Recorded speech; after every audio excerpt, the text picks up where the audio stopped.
Hello बच्चों, कैसे हैं आप लोग?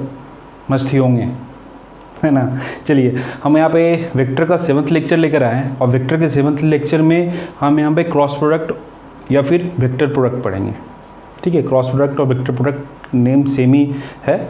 और अभी जो हमारा पोर्शन चल रहा है वो मल्टीप्लिकेशन ऑफ वेक्टर, ठीक है, जिसमें हमने पहला पढ़ा था किसी भी वेक्टर को किसी नंबर से आप मल्टीप्लाई करते हो तो उसका रिजल्ट क्या होगा। उसके सेकंड मेथड में आपने पढ़ा था कि दो वेक्टर को आपस में मल्टीप्लाई कर रहे हो तो जो हमारा रिजल्ट है, ठीक है, जो हमारा रिजल्ट है वो हमारा अगर स्केलर आता है तो उस प्रोसेस को हमने पढ़ा था। थर्ड मेथड में क्या है कि मान लीजिए दो वेक्टर को आप मल्टीप्लाई कर रहे हो और उसका रिजल्ट है या फिर उसका जो प्रोडक्ट है वो भी एक वेक्टर आ रहा है, ठीक है, तो उस मेथड को हम यहाँ पढ़ने जा रहे हैं। तो आज का हमारा टॉपिक क्या है? आज का हमारा टॉपिक है क्रॉस और वेक्टर प्रोडक्ट, है ना। Cross and vector product. Cross and vector product में इसका थोड़ा इंट्रोडक्शन मैंने आपको दिया था। मैंने आपसे कहा था कि मान लीजिए कि दो वेक्टर को आप मल्टीप्लाई कर रहे हो, ठीक है, दो वेक्टर 1 अगर आप इसका मल्टीप्लिकेशन कर रहे हो विथ वेक्टर अनदर वेक्टर तो इसके जो रिजल्ट है, प्रोडक्ट है, वो भी वेक्टर आना चाहिए, है ना। तो दिस इज कॉल्ड एज। अब इसको मान लीजिए कि ए एक वेक्टर है और बी दूसरा वेक्टर है और इसका रिजल्ट सी आ रहा, सी वेक्टर फॉर्म में आना चाहिए। तो यहाँ पे आप इसे इस तरीके से मल्टीप्लाई करोगे, इसका मल्टीप्लिकेशन इस तरीके का होगा। ये जो सिंबल है वो हमारा क्या है? क्रॉस का, इसीलिए इसे हमें क्रॉस प्रोडक्ट भी कहते हैं, ठीक है। ये जो सिंबल है आपका वो क्या है? क्रॉस का। तो आप इस बात को समझिए कि दो वेक्टर को आपस में मल्टीप्लाई कर रहे हैं तो थर्ड वेक्टर हमारा क्या मिल रहा है? सी, ठीक है। ये भी वेक्टर फॉर्म में होना चाहिए, ठीक है। अगर ये स्केलर फॉर्म में है, मतलब दो वेक्टर को मल्टीप्लाई करने के बाद, मैं ये नहीं करूँगी है, दो वेक्टर को मल्टीप्लाई करने के बाद अगर यहाँ इसका जो प्रोडक्ट है वो स्केलर फॉर्म में है तो हमारा स्केलर प्रोडक्ट हो जाएगा, तो वेक्टर प्रोडक्ट नहीं होगा।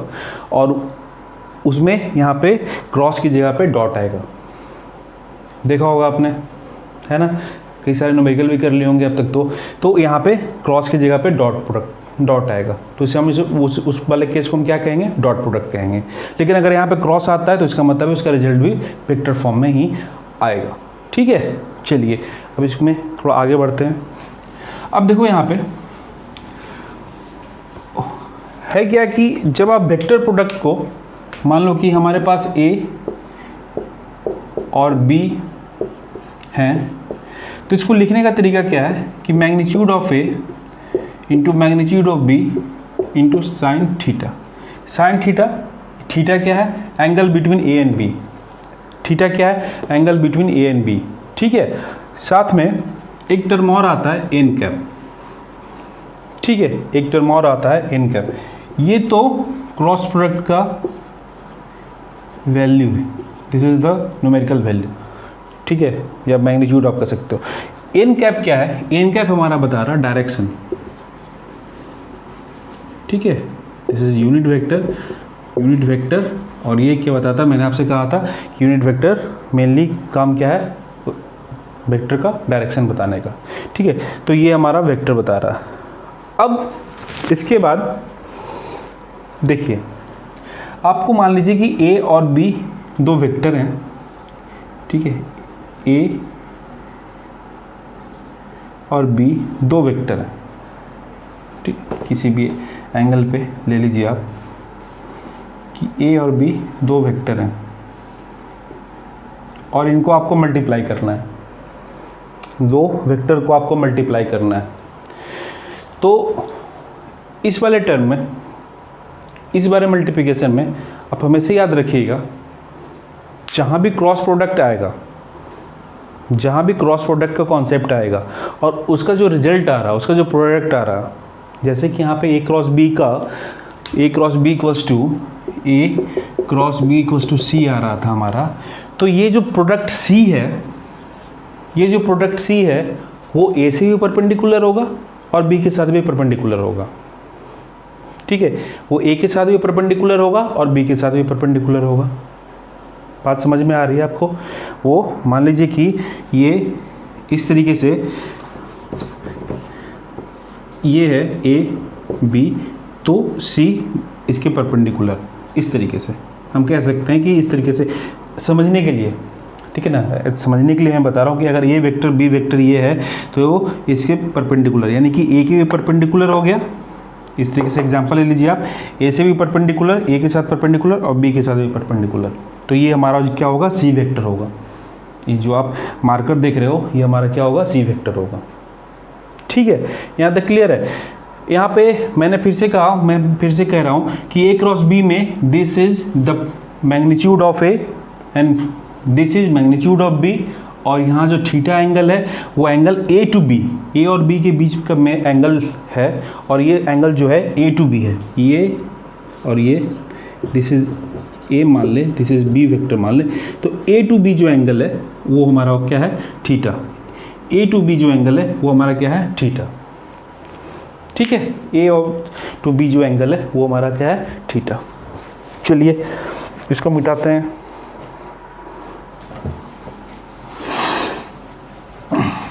अब देखो इसको हम और बेटर तरीके से कैसे समझ सकते हैं क्रॉस प्रोडक्ट को।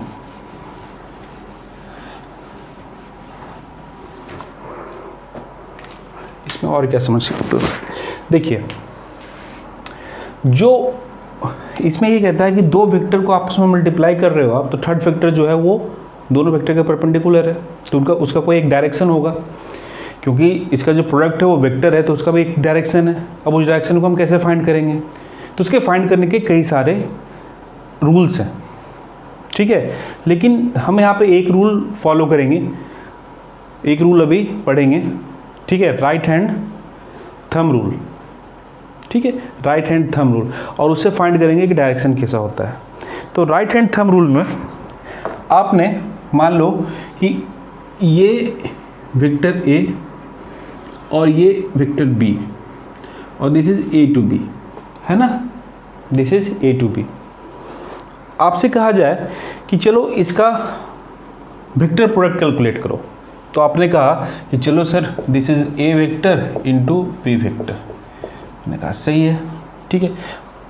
अब इन वेक्टर का जो प्रोडक्ट है उसका डायरेक्शन क्या होगा, उस डायरेक्शन को पता करना है। उस डायरेक्शन को पता करने के लिए मैंने आपसे कहा आप राइट हैंड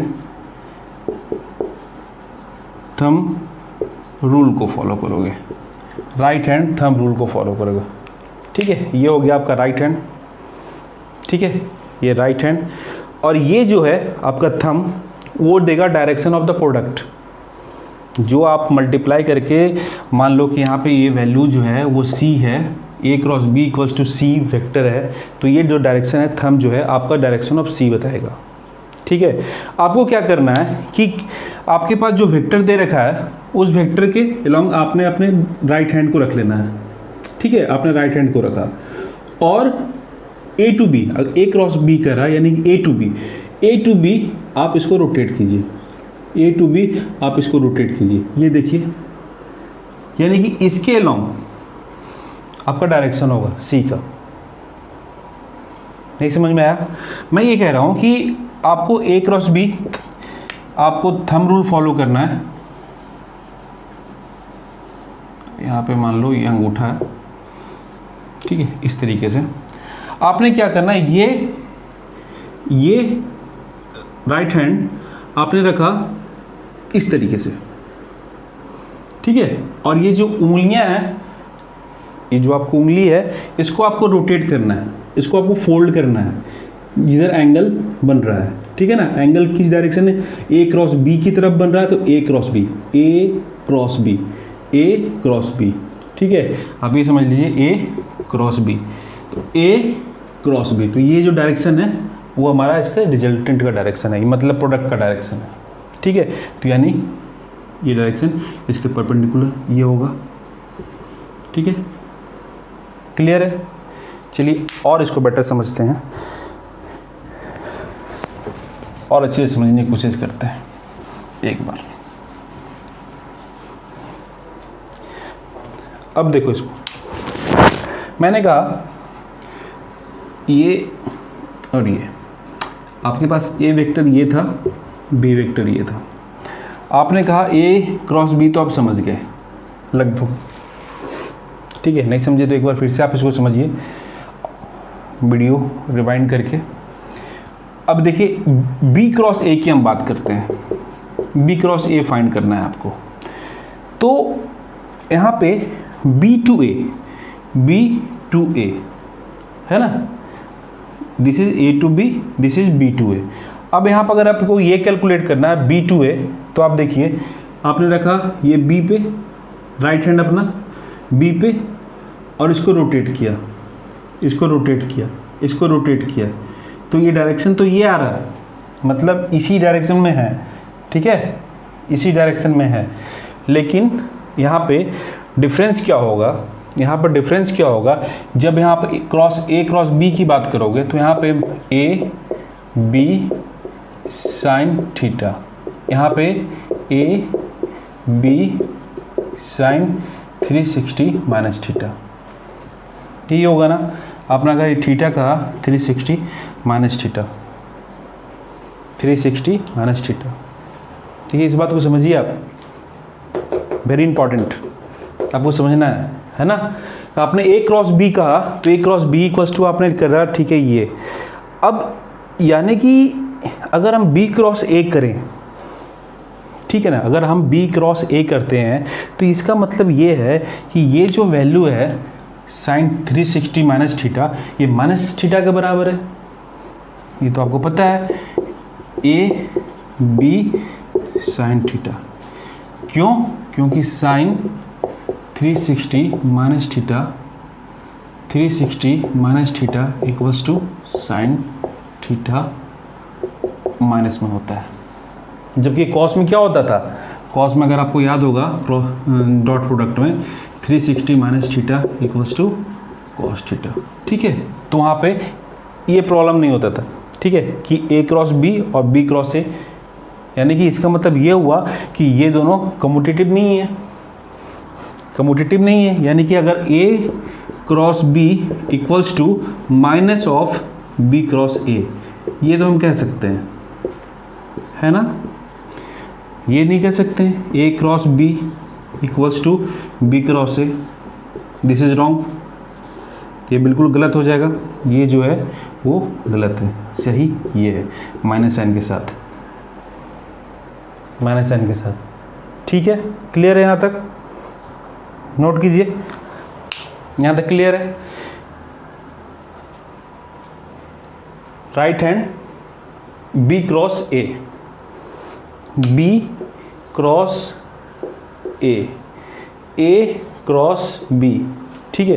फिर से मैं यहाँ पे जाऊँ, a cross b, a cross b, ये angle, b cross a, b cross ए, ये, ठीक है, इस लाइन के लॉन्ग है, ठीक है, ये जो है इस लाइन के लॉन्ग है। अगर बाहर की तरफ है तो पॉजिटिव है और अंदर की तरफ है तो नेगेटिव है। यहाँ पे क्या आया, ये पॉजिटिव आया, ये नेगेटिव है, यानी कि ये बाहर की तरफ और ये मतलब आउटवर्ड इनवर्ड। अगर बाहर की तरफ है तो आउटवर्ड और अंदर की तरफ है तो इनवर्ड कह सकते हैं, ठीक है। चलिए अब आगे बढ़ते हैं, मिटाते हैं इसको, सॉरी।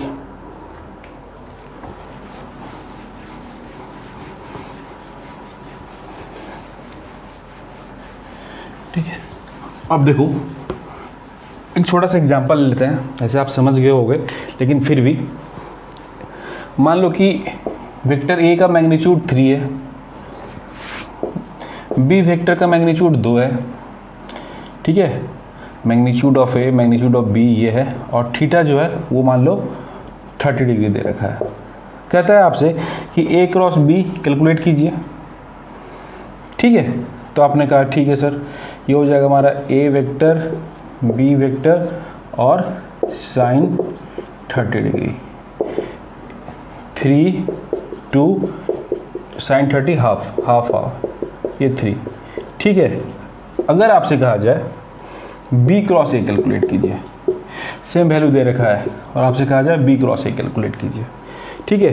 तो सेम यहाँ पे ए था, यहाँ पे बी, बी वेक्टर, ये एंगल 30 डिग्री, तो ये एंगल 360 माइनस थीटा यानी 30, ये एंगल अगर 30 डिग्री तो ये 360 डिग्री माइनस 30 डिग्री है ना, तो ये माइनस एन के साथ आ जाएगा। तो यानी कि इसका मतलब ये है कि B magnitude of A sine 360 minus 30 degree, minus N के साथ B A sine 30 degree minus 2 into 3 sine 30 half minus half. आपने देखा, इसका मतलब ये हुआ जो अभी हमने देखा था ए क्रॉस बी वेक्टर, ठीक है, equals to minus b cross a. Okay, समझ गए? चलिए अब नेक्स्ट टॉपिक पे चलते हैं। नेक्स्ट टॉपिक कहने के मतलब क्रॉस प्रोडक्ट के नेक्स्ट टॉपिक पे आपने जिस तरीके से उसमें किसमें स्केलर प्रोडक्ट में, डॉट प्रोडक्ट में ऑर्थोगोनल यूनिट प्रोडक्ट पढ़ा था, है ना, और उनका मल्टीप्लिकेशन कैलकुलेट किया था, निकाला था, वही हमें यहाँ पर भी पढ़ना है कि वेक्टर फॉर्म में क्या होगा। तो चलिए वेक्टर फॉर्म में हम देखते हैं क्या होगा। टॉपिक लिखिए ऑर्थोगोनल यूनिट वेक्टर। आपने कहा ठीक है, यहाँ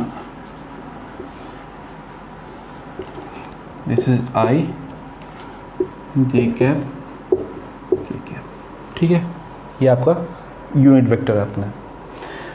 अब देखिए यहाँ पे आपको पता है यूनिट वेक्टर का मैग्नीट्यूड यूनिट, तो यानी कि magnitude of i equals to magnitude of j equal to magnitude of k equals to 1, unity, है ना। तो मैं अगर कहूँ आपसे कि आई और जे का क्रॉस प्रोडक्ट निकालिए, ठीक है, समझते हैं, आई क्रॉस जे का क्रॉस प्रोडक्ट निकालिए, तो आप लिख दोगे आई जे साइन 90 डिग्री, आई और जे दोनों के बीच का एंगल 90 डिग्री, तो आपने 90 डिग्री रख दिया, ठीक है। आपने कहा 1, इसकी वैल्यू 1, इसका मैग्नीट्यूड 1, ठीक है, जे का magnitude 1, sine theta 90 equals to 1, ये 1 आ गया, i cross j equals to 1। क्या ये सही है? क्या ये सही है? ये सही नहीं है। क्यों? क्योंकि मैंने आपसे कहा जो वेक्टर प्रोडक्ट में अगर दो वेक्टर को आपस में मल्टीप्लाई कर रहे हो with the help of cross product, ठीक है, तो उसका जो रिजल्ट प्रोडक्ट आएगा वो भी वेक्टर आना चाहिए, जबकि यहाँ पे स्केलर आया, तो दिस इज रॉन्ग, ठीक है, रॉन्ग, यहाँ पे यूनिट वेक्टर आना चाहिए। अब वो यूनिट वेक्टर कैसे आएगा, ठीक है, अब उसे समझते हैं। देखिए वो कैसे आएगा।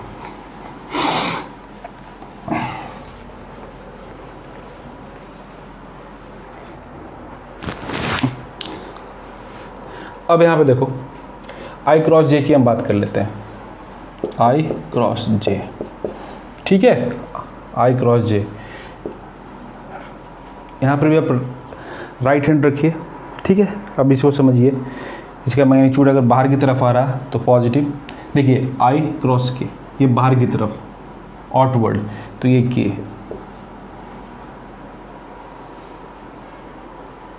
नहीं समझे, आई क्रॉस जे अगर करते हैं अपन तो इसका जो प्रोडक्ट आएगा वो वेक्टर में आएगा और इसका जो वैल्यू है वो के के बराबर होगा, ठीक है। इसका डायरेक्शन जो है इस पे परपेंडिकुलर होंगे और ये बाहर की तरफ, ठीक है, आउटवर्ड डायरेक्शन में। इस तरीके से इसकी अगर बात करें, इसकी अगर बात करें, देखिए ये के है, जे के परपेंडिकुलर, जे के, तो यहाँ से आपने रोटेट करना स्टार्ट किया, आपने इसको रोटेट करना स्टार्ट किया। अब इसको देखिए, इस थंब को देखिए आप कि आपके पास ये जो मार्कर है वो क्या है, जेड एक्सिस है, दिस इज़ वाई एक्सिस। आपने राइट हैंड को लिया और जेड एक्सिस की तरफ लेकर आए, तो ये जो एंगल है वो क्या दे रहा है, ये जो डायरेक्शन है वो क्या दे रहा है, यूनिट वेक्टर किसका, जे क्रॉस के का, जे क्रॉस के का आई। ठीक है, इस तरीके से अगर आप के क्रॉस ठीक है, के क्रॉस आई करते हो तो हमारा जो आएगा के क्रॉस आई अगर करते हो तो जो वैल्यू है वो जे। ठीक है, राइट हैंड का यूज करना है आपको। ठीक है, ये तो चीज़ें लगभग आपको याद रखनी पड़ती हैं। ये तो जो हमारा ऑर्थोगोनल यूनिट वेक्टर की मैं बात कर रहा हूँ, ये तो चीज़ें आपको याद रखनी होती है कि आई क्रॉस जे क्रॉस के क्रॉस आई की वैल्यू क्या है ना। तो हर बार तो हम उंगलियों का यूज़ तो नहीं कर सकते है ना, और कई सारे न्यूमेरिकल दिए हुए होंगे इस तरीके से। अब मान लो कि कुछ न्यूमेरिकल अगर दे रखा है इस तरीके से कि आपको इजीली है फाइंड करना, कुछ न्यूमेरिकल इस तरह से दे रखा है कि आप उसको इजी फाइंड कर सकते हो। ठीक है, जैसे कि मान लो कोई दे रखा है vector a equals to 10i, ठीक है, और vector b equals to j, और कह रहा है कि a क्रॉस b कैलकुलेट कीजिए। तो आपने कहा 10i क्रॉस j, तो आपने कहा ठीक है 10i क्रॉस j, तो i cross j equals to आपने क्या कहा था, i क्रॉस j के वेक्टर। ठीक है, तो ये हो गया, यहाँ पे लिख लीजिए आप i cross j equals to k, ठीक है, j cross k equals to i और k cross i equals to j। इसे भी हम समझेंगे, सारा कैप लगा दो आप, इसे भी हम समझेंगे कि किस तरीके से हम इजीली इसको याद कर सकते हैं। तो इस तरीके से इस फॉर्म में दे रखा है तब तो ईजी है, आप कैलकुलेट कर सकते हो इजीली। ठीक है, लेकिन अगर डिफरेंट है, ठीक है, अगर डिफरेंट इजी नहीं है ना, तो आपको क्या करना है, आपको क्या करना है, कुछ नहीं, देखिए आप आई लिखिए, आई लिखिए, जे लिखिए और के लिखिए। ठीक है, अब इनको सर्कल,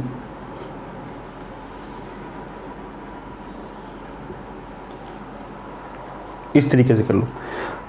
अब देखिए यहाँ पे अगर क्लॉकवाइज आप रोटेट कर रहे हो ई डायरेक्शन में, तो आई क्रॉस जे इक्वल्स टू के, आई क्रॉस जे इक्वल्स टू के। ठीक है, जे क्रॉस के इक्वल्स टू आई, उसका आगे जो है आगे वाला जो यूनिट वेक्टर है उसके इक्वल हो जाएगा वो। अब के क्रॉस आई, के क्रॉस आई के अगला कौन सा यूनिट है, जे, तो आप इसके इक्वल कर सकते हो। आपने क्या करना है, आपने आई जे के लिख लेना है और इसको क्लॉकवाइज रोटेट कर देना है। जिन दो को आप मल्टीप्लाई करोगे उसका अगला जो है उसका प्रोडक्ट हो जाएगा। जिन दो यूनिट वेक्टर को आप मल्टीप्लाई करोगे उसका नेक्स्ट जो है यूनिट वेक्टर वो उसका प्रोडक्ट हो जाएगा, है ना, सिंपल हो गया। तो यहाँ पे आई क्रॉस जे करते हो तो के आई क्रॉस जे, यानी कि i cross j equals to k, j cross k equals to i. अब k cross i equals to next कौन सा है, जे। ठीक है, क्लियर है, आपने इस तरीके से इसको कर लिया। लेकिन अगर क्लॉकवाइज ना हो के एंटी क्लॉकवाइज हो, ठीक है, मान लो ये डायरेक्शन हो, ये डायरेक्शन हो, ठीक है, तो क्या करेंगे, ये डायरेक्शन है तो क्या करेंगे, तो क्या करेंगे, कुछ नहीं करेंगे, निगेटिव कर देंगे। अगर क्लॉकवाइज है तो पॉजिटिव, एंटी क्लॉकवाइज तो नेगेटिव। यानी कि अगर आप कहो, यहाँ से स्टार्ट करते हैं, जे क्रॉस आई, उसके नेक्स्ट कौन सा है, के माइनस साइन के साथ। ठीक है,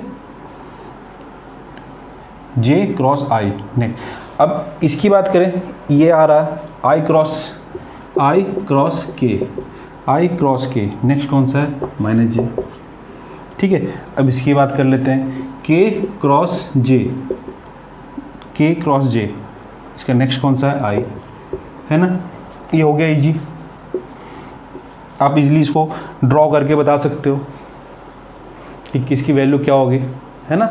ये इसलिए हुआ क्योंकि इसकी डायरेक्शन अपोजिट हो गया, ठीक है ना, क्लॉकवाइज एंटी क्लॉकवाइज हो गए, तो इसलिए एक आउटवर्ड आएगा, एक इनवर्ड जाएगा, ठीक है। जब राइट हैंड का यूज करोगे आप तो एक आउटवर्ड आएगा, एक इनवर्ड जाएगा, जो तो एक बार पॉजिटिव है और दूसरी बार जब आप इसको आप मल्टीप्लाई कर रहे हो तो नेगेटिव वैल्यू के साथ आ रहा है, ठीक है। यहाँ तक क्लियर है। चलिए नेक्स्ट पॉइंट पे चलते हैं।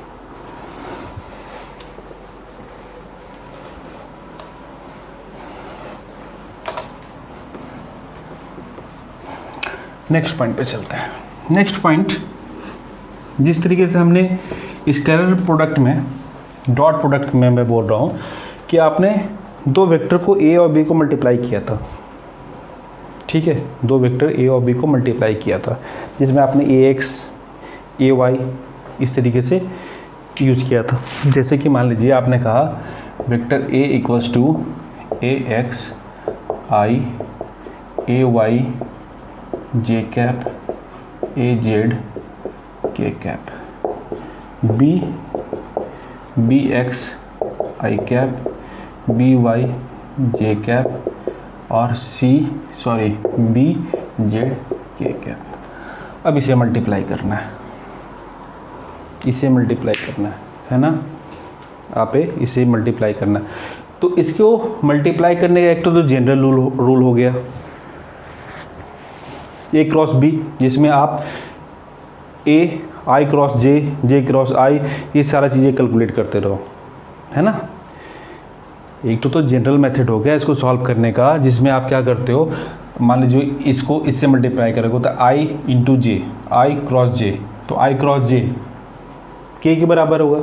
इस तरीके से हम यूज़ करेंगे तो काफ़ी कॉम्प्लिकेटेड हो जाता है, ठीक है। तो उसको अल्टरनेट एक और मेथड है जिससे ये सॉल्व करना काफ़ी इजी हो जाता है कि ए क्रॉस बी की वैल्यू कितनी है। वो क्या है, डिटर्मिनेंट मेथड है। उसमें हमने क्या करना है कि मान लीजिए कि आपको ए क्रॉस बी कैलकुलेट करनी है ना। आप क्या कीजिए, आई जे और के पहले ये लिख दीजिए, ठीक है। आप ए क्रॉस बी कैलकुलेट करना है तो पहला तो जनरल मेथड है, वो मैंने कहा बहुत ज़्यादा कॉम्प्लिकेटेड हो जाता है अगर आप सिंपल जनरल मेथड से इसको मल्टीप्लाई करो। और दूसरा मेथड जो है डिटर्मिनेंट मेथड है, जो कि इजी है ना, उसे हम यूज़ करेंगे ए क्रॉस बी को कैलकुलेट करने के लिए। तो देखिए सबसे पहले आई जे के आपने लिख दिया। अब ए पहले है तो ए की वैल्यू रखिए, a x a y a z, इसकी मैग्नीट्यूड को आप रखें, b x b y b z, है ना। आपने ये वैल्यू रख दिया। अब इसको मल्टीप्लाई कैसे करेंगे, लिखेंगे आई, ये जो टर्म है आई, इसके नेक्स्ट लाइन पे जाएंगे, यहाँ पे देखेंगे ए एक्स, इससे नीचे उतरेंगे ए एक्स, ब्रैकेट में ए वाई, इसको इसके साथ इंटू ए जेड, ठीक है। आई हमने लिखा, उसके नेक्स्ट हमने देखे कि ए वाई है, उसको ए जेड के साथ माइनस, अब इसके ए जेड बी वाई, ठीक है। क्लियर, यहाँ तक इजी है। अब जे की बात करें, जे का नेक्स्ट ए जेड, इसके क्रॉस में बी एक्स, है ना, माइनस, इसके बाद हमारा ये आ गया, तो जे की बात कर रहा हूँ मैं, तो ए जेड है, इसके साथ ए मल्टीप्लाई हो गया, ठीक है, ए जेड इसके साथ ए मल्टीप्लाई हो गया, और इसके बाद इस पे आइए आप, ए एक्स ए जेड। ये बात समझ में आ रही है। हो क्या रहा है यहाँ पे, नोटिस कीजिए की बात कि जो आपने मान लीजिए आई लिया है, तो आई के साथ ए एक्स बी एक्स ये हम कहीं मल्टीप्लाई नहीं कर रहे हैं, हम उसके अलावा जो टर्म है उसके नेक्स्ट टर्म पे गए, ये इंटू ये, ठीक है, माइनस ये इंटू ये, क्लियर है? ठीक है, जे पर गए तो जे का नेक्स्ट ये इंटू ये इंटू ये माइनस एन के साथ, प्लस के की बात करें तो के नेक्स्ट में ये ए एक्स किसके साथ मल्टीप्लाई होगा, B y minus a Y B x. ध्यान से देखिए आप लोग, समझने की ज़रूरत है, थोड़ा समझने की ज़रूरत है कि हो क्या रहा है यहाँ पे, है ना? ध्यान से आप समझो इसको, फिर से मैं बता रहा हूँ, इसके बाद एक एग्जांपल लेकर समझाऊंगा, बेटर समझ में आ जाएगा। मैंने कहा कि ये दो वेक्टर इनको मल्टीप्लाई करना है तो डिटर्मिनेंट फॉर्म में आपको मल्टीप्लाई करना है। उसमें आपने क्या किया कि पहले आई जे के लिख दिया, ठीक है।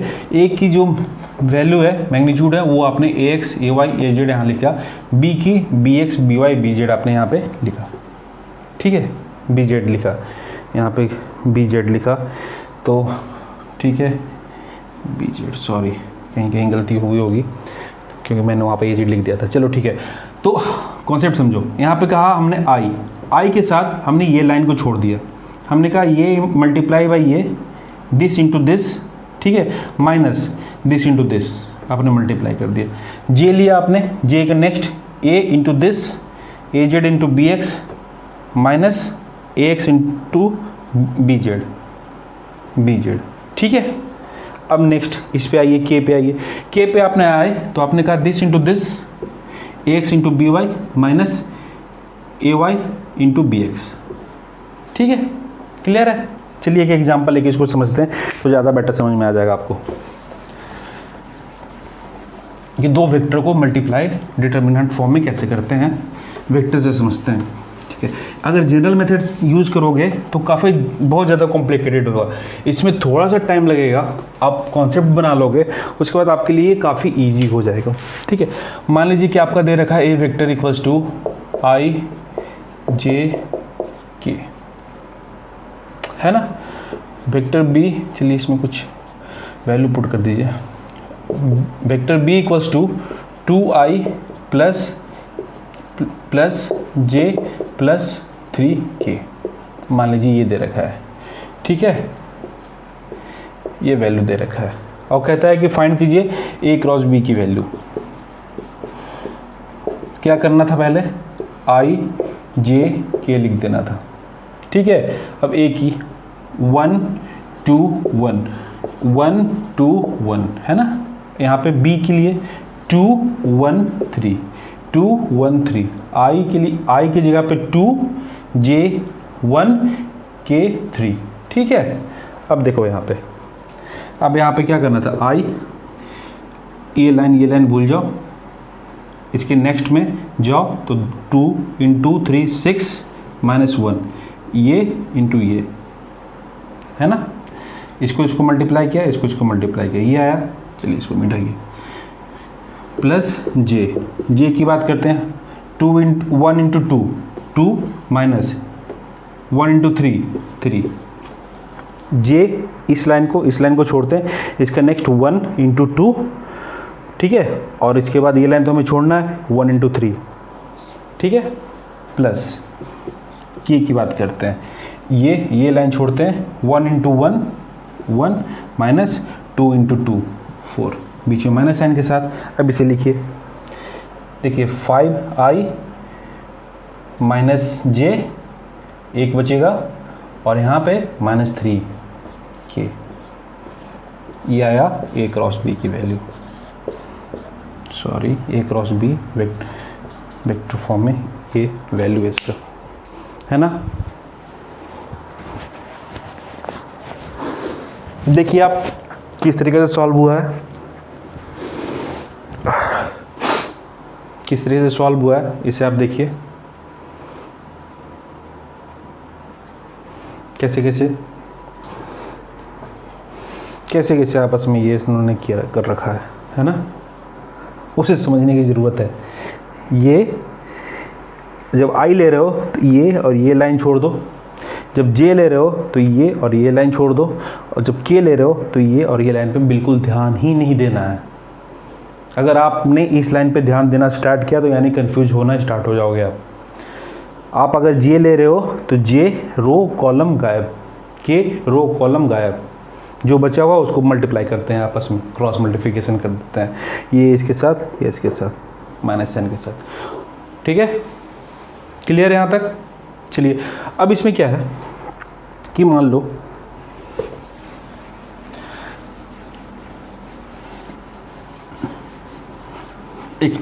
एक और मल्टीप्लिकेशन देखते हैं समझने के लिए।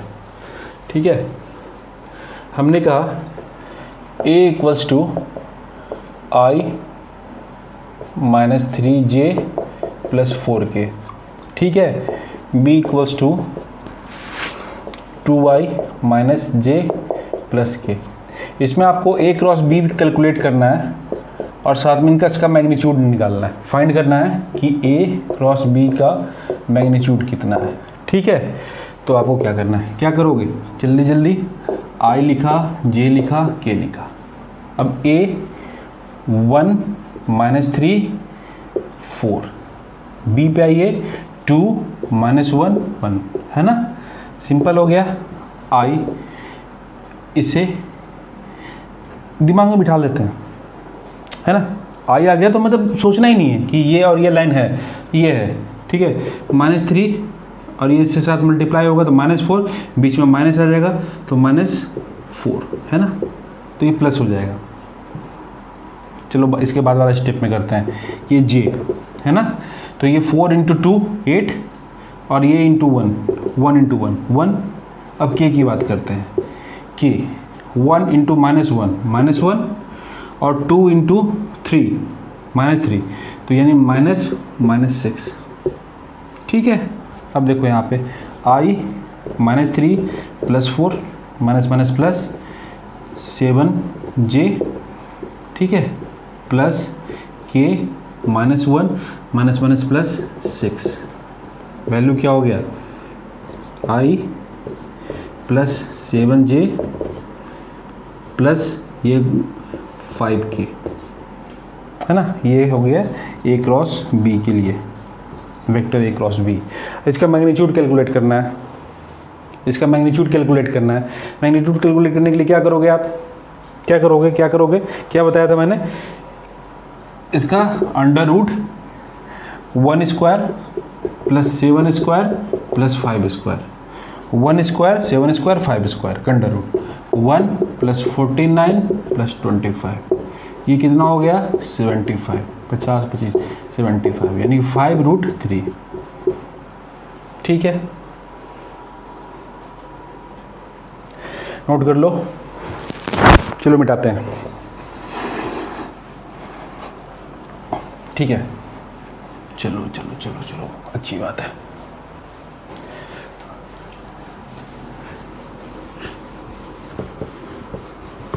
चलिए एक और नेक्स्ट क्वेश्चन करते हैं।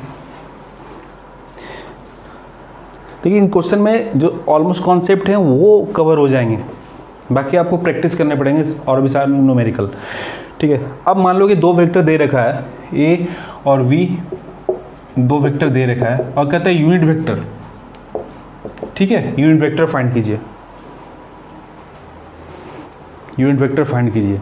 हमने इसके पहले भी कैलकुलेट किया है, इस लेक्चर में नहीं, इसके पहले वाले लेक्चर में हमने यूनिट वेक्टर कैलकुलेट किया है। यूनिट वेक्टर कैलकुलेट करने के लिए क्या करते थे, जो वेक्टर है a क्रॉस b ये फाइंड कर लो और साथ में इसका मैग्नीट्यूड जो है, ठीक है, इसका मैग्नीट्यूड जो है इसे अगर डिवाइड कर दो तो यूनिट वेक्टर आप कैलकुलेट कर लोगे।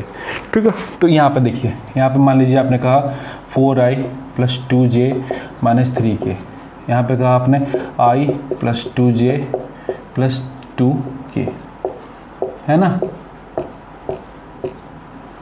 यहाँ पे कैलकुलेट करो। ठीक है, a क्रॉस b कैलकुलेट करते हैं, a क्रॉस b क्या करेंगे, जल्दी i लिखा, j लिखा, k लिखा, 4 लिखा, 2 लिखा, माइनस 3 लिखा, b पे आ गए 1 लिखा, 2 लिखा। ठीक है, अब यहाँ से कैलकुलेट कर लो, i 2 2 4, माइनस साइन बीच में आ जाएगा तो माइनस माइनस प्लस हो जाएगा, तो ये प्लस 6 समझ गए ना, 2 इंटू 2 4 माइनस और 2 इंटू 3 6, यहाँ पे -6 होगा, माइनस और माइनस प्लस हो जाएगा, ठीक है। यहाँ पे जे पे आइए, 4 इंटू जे पे आइए, इसका नेक्स्ट 3 इंटू 1 -3 और -4 इंटू 2 8 प्लस के पे आइए, के 4 इंटू 2 8 माइनस 2 इंटू 1, ठीक है। आपने कहा कि ये हो गया हमारा 10i कैप माइनस ये 11j कैप प्लस ये हो गया 6k कैप, ठीक है।